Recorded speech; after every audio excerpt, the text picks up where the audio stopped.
새벽 3시 혼자서 낯선 골목길을 걸어도 안전할 수 있다면 믿으시겠어요? 미국에서 온 한 다큐멘터리 제작진이 부산에서 목격한 장면들은 그들이 알고 있던 도시 안전의 모든 상식을 뒤흔들어 놓았습니다. CCTV도 경비원도 없는 골목에서 벌어진 일은 기존의 안전 개념을 완전히 바꿔버렸죠. 이곳에는 통계나 수치로는 절대 설명할 수 없는 더 깊은 무언가가 있었습니다. 과연 어떤 힘이 이 도시를 지키고 있는 걸까요? 그리고 그 비밀은 무엇일까요? 지금부터 한 도시가 보여준 놀라운 진실과 그 속에 숨겨진 감동적인 이야기를 함께 따라가 보겠습니다. 1초 만에 누를 수 있는 구독과 좋아요 버튼으로 우리나라의 아름다운 이야기를 더 많은 사람들에게 알려주세요. 안녕하세요. 저는 미국 뉴욕에서 온 다큐멘터리 기자 케이트 존슨입니다. 한국의 도시 안전에 대한 취재를 위해 부산에 왔죠. 사실 처음엔 회의적이었습니다. 미국에서 듣던 이야기로는 아시아 도시들이 겉으로는 안전해 보여도 실제로는 위험하다는 선입견이 있었거든요. 특히 밤에 혼자 다니는 것은 절대 금물이라고 생각했어요. 뉴욕에서 20년간 기자로 활동하면서 수많은 범죄 현장을 취재했습니다. 강도, 폭행, 성범죄까지 밤거리의 어둠 속에 숨어있는 위험들을 너무나 잘 알고 있었죠. 그래서 부산 취재도 낮에만 하려고 계획했었어요. 새벽 3시 해운대 해변을 홀로 걸었습니다. 카메라맨 톰이 호텔에서 쉬는 동안 저 혼자 현장의 생생한 분위기를 담고 싶었죠. 하지만 곧 문제가 생겼습니다. 길을 완전히 잃어버린 거예요. GPS도 제대로 작동하지 않았고 주변은 점점 어두워졌습니다. 익숙하지 않은 한국어 간판들만 눈에 들어왔어요. 불빛이 드문 골목길에 들어서자 심장이 빨리 뛰기 시작했어요. 뉴욕에서라면 절대 혼자 돌아다닐 수 없는 시간이었거든요. 손에 쥔 핸드폰을 꽉 붙잡으며 뒤를 돌아봤습니다. 혹시 누가 따라오는 건 아닐까 하는 불안감이 몰려왔죠. 발소리가 따라오는 것만 같았어요. 어둠이 저를 삼킬 듯 다가왔습니다. 발소리가 유난히 크게 들리더군요. 매 걸음마다 가슴이 쿵쾅거렸어요. 이런 상황에서 도움을 요청할 곳도 없었습니다. 언어도 통하지 않을 테고 혹시 나쁜 사람을 만나면 어떡하죠? 뉴욕에서 배운 자기 방어법들이 머릿속을 스쳐 지나갔어요. 그런데 이상했습니다. 분명 새벽 시간인데도 몇몇 사람들이 태연하게 걸어다니고 있었어요. 편의점에서 음료수를 사는 젊은 여성도 있었고 자전거를 타고 지나가는 중년 남성도 보였습니다. 마치 대낮처럼 자연스럽게 말이죠. 심지어 한 할아버지는 강아지와 함께 산책을 하고 계시더군요. 더욱 놀라운 건 그들의 표정이었습니다. 전혀 긴장한 기색이 없었어요. 오히려 여유로워 보이기까지 했죠. 뉴욕이었다면 상상할 수 없는 광경이었습니다. 새벽 3시에 이렇게 평화로울 수가 있을까요? 저는 점점 더 혼란스러워졌습니다. 이들은 정말 무서워하지 않는 걸까요? 아니면 제가 뭔가 놓치고 있는 건 아닐까요? 발걸음이 빨라졌지만 어디로 가야 할지 모르겠더군요. 공포와 호기심이 교차했습니다. 과연 이 도시의 비밀은 무엇일까요? 1시간 넘게 헤맸을까요? 다리가 아프고 목도 말랐습니다. 뉴욕에서라면 벌써 경찰에 신고를 했을 텐데 여기서는 그럴 엄두도 나지 않았어요. 언어 장벽도 있고 무엇보다 이런 상황을 어떻게 설명해야 할지 막막했거든요. 그때 저 멀리 작은 불빛이 보였어요. 가까이 가보니 조그만 포장마차였습니다. 파란색 천막 사이로 새어나오는 따뜻한 불빛과 무언가 끓고 있는 소리가 들려왔죠. 김치찌개인지 국밥인지 알 수 없었지만 뭔가 맛있는 냄새가 났어요. 갑자기 배가 고팠다는 걸 깨달았습니다. 잠시 망설였습니다. 혹시 들어가도 괜찮을까요? 외국인인 저를 환영할까요? 하지만 다른 선택지가 없었어요. 더 이상 헤맬 수도 없었고 도움이 필요했거든요. 용기를 내어 천막을 살짝 들춰봤습니다. 안에는 60대쯤 되어 보이는 할머니 한 분이 계셨어요. 머리에 하얀 두건을 쓰고 꽃무늬 앞치마를 두른 모습이 정겨웠습니다. 큰 냄비에서는 하얀 김이 모락모락 올라오고 있었죠. 작은 텔레비전에서는 새벽 뉴스가 나오고 있었어요. 할머니께서 저를 보자마자 놀라시면서도 환하게 웃으시더군요. 그리고는 부산 사투리로 말씀하셨어요. 정확히 알아들을 수는 없었지만 어조가 너무나 따뜻했어요. 아가, 어디서 왔노? 밤에 고생 많지? 저는 당황했습니다. 영어로 대답해야 할지 서툰 한국어로 말해야 할지 몰랐거든요. 하지만 할머니의 목소리에는 따뜻함이 있었어요. 마치 오랫동안 기다려온 손님을 맞는 것 같았죠. 아, 외국 사람이구나. 앉아, 앉아. 주제. 할머니는 제 손을 잡고 작은 플라스틱 의자에 앉혀주셨습니다. 그 순간 할머니의 손이 너무나 따뜻했어요. 마치 어머니의 손길 같았죠.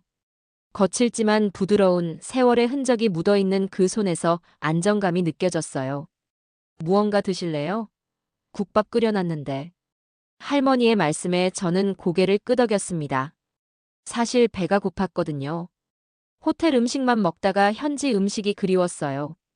게다가 이런 상황에서 따뜻한 음식이라니 정말 간절했습니다. 할머니는 능숙하게 그릇에 국물을 담으시더군요. 하얀 국물 위로 파 조각들이 동동 떠다녔습니다. 김치와 단무지도 함께 내어주셨죠. 작은 상에 정성스럽게 차려주시는 모습이 마치 친손녀를 대하는 것 같았어요. 얼마나 할머니의 말씀에 저도 모르게 눈가가 뜨거워졌습니다. 정말 무서웠거든요. 이렇게 따뜻하게 맞아주실 줄 몰랐어요. 뉴욕에서는 상상할 수 없는 일이었죠. 할머니가 내어주신 국밥 그릇을 받아들었습니다. 처음엔 조심스러웠어요. 어떤 맛일지 제 입에 맞을지 걱정됐거든요. 뉴욕에서 먹어본 한국 음식들과는 다를 것 같았어요. 하지만 한 숟갈 떠서 입에 넣는 순간 세상이 바뀌었습니다. 진한 사골 국물이 입안에 퍼졌어요. 담백하면서도 깊은 맛이었죠. 짜지도 싱겁지도 않은 정말 완벽한 간이었어요. 그 순간 어린 시절 어머니가 감기 걸린 저를 위해 끓여주시던 치킨 수프 맛이 떠올랐습니다. 같은 맛은 아니었지만 그 따뜻함과 정성은 똑같았어요. 눈물이 핑 돌더군요. 왜 울고 싶어지는지 모르겠어요. 아마도 오랜만에 느끼는 따뜻함 때문이었을 거예요. 뉴욕에서는 이런 정을 느낄 기회가 없었거든요.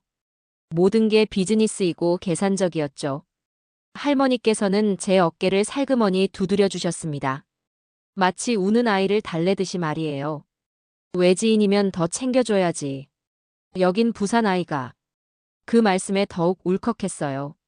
저는 완전한 외국인인데 할머니는 마치 오랫동안 알고 지낸 가족처럼 대해주셨거든요. 혈연도 아니고 언어도 제대로 통하지 않는데 이런 대접을 받다니. 국밥을 한 숟갈 더 떠서 입에 넣었습니다. 무와 당근, 그리고 고기가 부드럽게 씹혔어요. 고기는 푹 삶아져서 입에서 살살 녹았고 야채들도 국물 맛을 제대로 머금고 있었어요. 정말 맛있었습니다. 맛있어요? 할머니가 웃으며 물으셨습니다. 저는 고개를 끄덕이며 엄지를 치켜 세웠어요. 베리굿, 딜리셔스. 할머니도 함께 웃으셨습니다. 언어는 통하지 않아도 마음은 통했나 봐요. 할머니의 웃음소리가 참 따뜻했어요. 서툰 한국어로 물어봤습니다. 할머니, 왜 저 도와주세요? 할머니는 잠시 생각하시더니 천천히 말씀하셨어요. 사람이 사람을 도우는 게 당연하제. 너도 누군가의 딸 아이가. 어머니가 걱정하고 있을 거 아니야. 그 말씀에 가슴이 찡했습니다. 할머니에게는 저도 그냥 보호받아야 할 아이였던 거죠. 나이를 떠나서 말이에요. 국밥을 다 먹고 나니 몸이 따뜻해졌어요. 마음도 한결 편해졌고요. 할머니는 보리차까지 내어주시며 천천히 마시라고 하셨습니다. 그 보리차 맛도 정말 고소하고 좋았어요. 그때 깨달았습니다. 부산의 안전은 CCTV나 경찰이 만드는 게 아니구나. 할머니 같은 분들의 따뜻한 마음이 만드는 거구나. 진정한 안전망은 사람과 사람 사이의 신뢰와 정에서 나오는 거였어요. 국밥으로 배를 채우고 나니 용기가 생겼습니다. 할머니께 궁금했던 걸 물어보기로 했어요. 기자로서의 직업병이었을까요? 정말 알고 싶었거든요. 할머니, 밤에 혼자 다녀도 정말 괜찮아요? 서툰 한국어였지만 할머니는 바로 알아들으셨습니다. 그리고는 의외라는 듯 웃으시더군요. 그럼 뭔 걱정이고. 부산 사람들은 남도 다 내 자식이라 생각한다, 아이가. 그 말씀을 듣고 깜짝 놀랐어요. 정말 그런 마음으로 사시는 건가요? 모르는 사람도 자식처럼 생각한다니. 할머니는 주변을 가리키며 차근차근 설명하셨습니다. 저기 편의점 사장도 우리 동네 사람이고 저 아파트 경비 아저씨도 다 아는 사이제. 누가 이상한 짓 하면 금방 소문 나불어. 서로서로 지켜보는 거야. 아, 그렇구나. 서로가 서로를 지켜보는 시스템인 거네요. 공식적인 보안 시스템이 아니라 인간적인 네트워크로 안전을 지키는 거였어요. 그때 한 중년 남성이 포장마차 앞을 지나가더군요. 운동복을 입고 있었어요. 할머니께서 그분을 반갑게 부르셨어요. 김 사장, 어디 가노? 남성이 웃으며 대답했습니다. 새벽 운동 다녀오는 길입니다. 할머니도 일찍 나오셨네요. 오늘도 고생 많으세요. 응, 손님이 있어가지고. 이 아가 외국에서 왔어. 그분이 저를 보시더니 영어로 말씀하셨어요. Welcome to BUSAN. 어디서 오셨어요? 어메러커에서 왔다고 대답하니 그분은 환하게 웃으며 엄지를 치켜 세우셨습니다. BUSAN is very safe. 걱정 마세요. 할머니가 잘 챙겨드릴 거예요.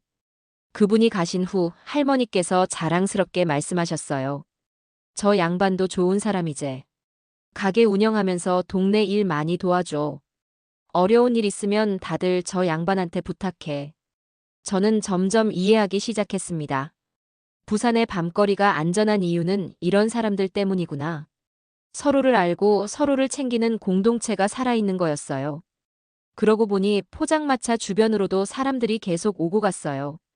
택시기사 아저씨가 라면 하나 포장해달라고 하시더니 저를 보고 반갑게 인사하셨습니다. 외국분이네요. 부산 구경 많이 하세요. 우리 부산이 참 좋은 곳이거든요. 할머니는 더욱 자랑스럽게 말씀하셨어요. 우리 동네 사람들 다 착하제? 나쁜 사람 하나도 없어. 네, 정말 그런 것 같아요. 할머니도 이렇게 저를 도와주시고. 당연한 거제. 너도 누군가 딸이고 어머니가 기다릴 거 아이가. 내가 너 어머니라면 얼마나 걱정하겠어. 그 순간 눈물이 또 핑 돌았습니다. 할머니의 마음이 너무나 따뜻해서요. 정말 제 어머니처럼 걱정해 주시는 거였어요. 다음 날 아침, 톰에게 어젯밤 있었던 일을 자세히 얘기했습니다. 그는 처음엔 믿을 수 없다는 표정을 지었어요. 정말요? 새벽에 혼자서 그런 일이? 케이트, 정말 위험했을 텐데요. 네, 처음엔 저도 무서웠어요. 하지만 할머니께서 저를 마치 가족처럼 대해주셨어요. 정말 따뜻한 분이셨다고요. 톰은 그 이야기에 크게 흥미를 느꼈나 봅니다. 바로 카메라 장비를 챙기기 시작하더군요. 그 할머니 포장마차로 다시 가봐요. 촬영하고 싶어요. 이거 정말 좋은 스토리가 될 것 같은데요. 저도 할머니께 제대로 된 감사 인사를 드리고 싶었거든요. 그리고 이런 아름다운 이야기를 더 많은 사람들에게 알리고 싶었어요. 함께 그 포장마차로 향했습니다. 낮에 본 그 골목은 어젯밤과 완전히 달랐어요. 밝고 활기찼습니다. 아이들이 안전하게 뛰어다니고 어르신들이 평상에 앉아 바둑을 두며 이야기를 나누고 계셨죠. 주부들이 시장 보러 다니는 모습도 보였어요. 포장마차 앞에 도착했을 때 할머니께서 저를 금세 알아보시더군요. 어젯밤 그 외국 아가네. 또 왔노? 잘 들어갔었나? 네, 할머니. 어제 정말 고마웠어요. 덕분에 무사히 호텔에 도착할 수 있었어요. 톰이 카메라를 준비하는 동안 저는 할머니께 상황을 설명드렸어요. 다큐멘터리를 만들고 있다고 어제 일을 많은 사람들에게 알리고 싶다고 말씀드렸죠. 할머니는 처음엔 쑥스러워 하시면서도 흔쾌히 승낙해 주셨습니다. 뭐 특별한 것도 아닌데 그럴 필요가 있나? 그냥 당연한 일한 거제. 아니에요, 할머니. 정말 특별한 일이었어요. 저에게는 평생 잊지 못할 경험이었다고요. 카메라가 돌아가기 시작했습니다. 할머니께서는 어제와 똑같이 정성스럽게 국밥을 끓이고 계셨어요. 김이 모락모락 올라오는 모습이 정말 아름다웠습니다. 마치 따뜻한 사랑이 피어오르는 것 같았어요. 할머니, 어떤 마음으로 저를 도와주신 건가요? 할머니는 잠시 국물을 저으시다가 생각에 잠기셨어요. 그리고는 진심 어린 목소리로 말씀하셨습니다. 별거 아니제. 부산 사람들은 원래 그래. 남 도우는 게 당연하다 생각해. 바다에서 살아온 사람들이라 서로 의지하며 살아왔거든. 그 말씀을 하실 때 할머니의 눈빛이 참 따뜻했어요. 카메라도 그 모습을 놓치지 않고 담았습니다. 정말 아름다운 장면이었어요. 촬영을 하면서 할머니로부터 더 많은 이야기를 들을 수 있었습니다. 할머니께서는 이 포장마차를 무려 30년 넘게 운영해 오셨다고 하더군요. 이 자리에서 얼마나 많은 사람들 만났게. 대학생들, 회사원들, 택시기사들, 공사장 아저씨들. 다 내 자식 같아. 각자 사연이 있고 힘든 일이 있지. 할머니의 이야기를 듣다 보니 이곳이 단순한 포장마차가 아니라는 걸 깨달았어요. 동네 사람들의 쉼터이자 안전한 피난처였던 거죠. 그리고 할머니는 그들 모두의 어머니 같은 존재였어요. 새벽에 일 끝나고 오는 사람들도 많고 술 먹고 집 찾지 못하는 사람들도 와. 길 잃은 사람들도 종종 와. 너처럼 말이야. 다 챙겨줘야지. 할머니가 웃으시며 말씀하셨어요. 그럼 저 같은 사람이 또 있었다는 건가요? 그럼 많지. 외국인도 가끔 와. 일본 사람, 중국 사람도 왔었고. 다들 처음엔 무서워해도 국 한 그릇 먹고 나면 웃으면서 가더라. 톰이 카메라를 들고 주변을 촬영했습니다. 낮에 본 그 골목의 평화로운 모습을 담고 있었어요. 아이들이 안전하게 놀고 어르신들이 여유롭게 산책하는 모습, 그리고 주부들이 편안하게 장을 보는 모습을 말이죠. 그때 어젯밤 만났던 김 사장님이 다시 지나가시더군요. 저희를 보시고는 반갑게 손을 흔들어 주셨어요. 어제 그 외국인분 잘 지내셨어요? 촬영하시는군요. 네, 덕분에요. 정말 고마웠습니다. 인터뷰 좀 해주실 수 있나요? 김 사장님도 흔쾌히 카메라 앞에서 인터뷰를 해주셨어요. 부산은 원래 이런 곳이에요. 바다에서 살아온 사람들이라 서로 의지하며 살아왔거든요. 바다는 무섭잖아요. 혼자서는 살 수 없어요. 그래서 공동체 의식이 강한 거죠. 아, 그래서 이런 문화가 생긴 건가요? 맞아요. 어부들은 서로의 안전을 책임져 왔어요. 한 사람이 위험하면 모두가 위험해지니까요. 그 정신이 지금까지 이어져 내려오는 거죠. 부산 사람들에게는 이웃이 곧 가족이에요. 톰이 제게 작은 목소리로 속삭였습니다. 케이트, 이거 정말 대단한 이야기네요. 단순한 친절이 아니라 깊은 문화적 배경이 있었던 거군요. 저도 같은 생각이었어요. 단순한 친절이 아니라 깊은 문화적 뿌리가 있었던 거죠. 수백 년간 이어져 온 부산 사람들의 삶의 방식이었던 거예요. 카메라를 끄고 난 후 할머니와 더 깊은 대화를 나눴습니다. 할머니께서는 조심스럽게 자신의 개인적인 이야기를 들려주셨어요. 나도 젊을 때 타지에서 고생 많이 했어. 전쟁 끝나고 부산에 피난 와서 정착한 거제. 그때는 정말 아무것도 없었어. 전쟁 피난민이셨구나. 그래서 타지 사람의 마음을 더 잘 아시는 거군요. 할머니의 목소리가 잠시 떨렸습니다. 그때는 정말 힘들었지. 아무것도 없이 왔거든. 어린 자식들 데리고 말이야. 먹을 것도 없고 잠잘 곳도 없고. 그런데 부산 사람들이 도와줬어. 밥도 주고 잠잘 곳도 마련해줬지. 할머니께서 그 시절을 회상하시는 모습에서 아픔이 느껴졌어요. 하지만 동시에 감사함도 묻어났죠. 모르는 사람들인데도 정말 친절하게 해줬어. 그때 받은 은혜를 평생 잊을 수가 없지. 그래서 나도 남 도와주는 게 당연하다고 생각해. 받은 만큼 돌려줘야지. 아니, 받은 것보다 더 많이 줘야 해.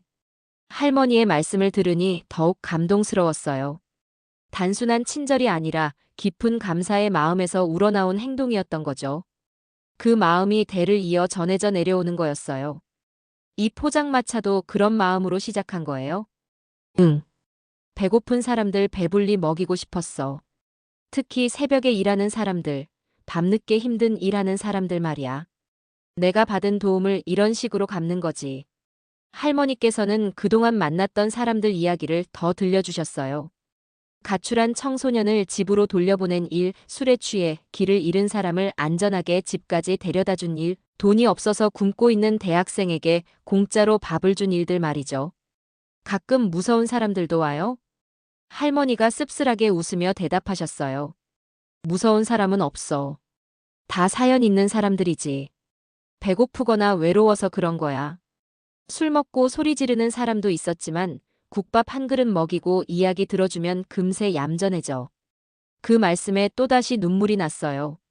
할머니의 마음이 얼마나 넓은지 느껴졌거든요. 세상의 모든 사람을 이해하려고 하시는 그 마음이 너무나 아름다웠어요. 톰도 옆에서 빨간 눈을 하고 있더군요. 아마 감동받았나 봅니다. 카메라맨으로 일하면서도 이런 진정성 있는 이야기는 흔히 만나지 못했을 거예요. 할머니, 정말 고마워요. 제가 부산을, 아니 한국을 이렇게 좋아하게 될 줄 몰랐어요. 그래, 한국 또 오거라. 부산도 또 오고. 언제든 환영이야. 내가 여기 있는 한 언제든 와. 할머니의 따뜻한 미소가 평생 기억에 남을 것 같습니다. 그 미소 속에는 진정한 사랑과 포용이 담겨 있었어요. 미국으로 돌아가서 다큐멘터리 편집 작업을 시작했습니다.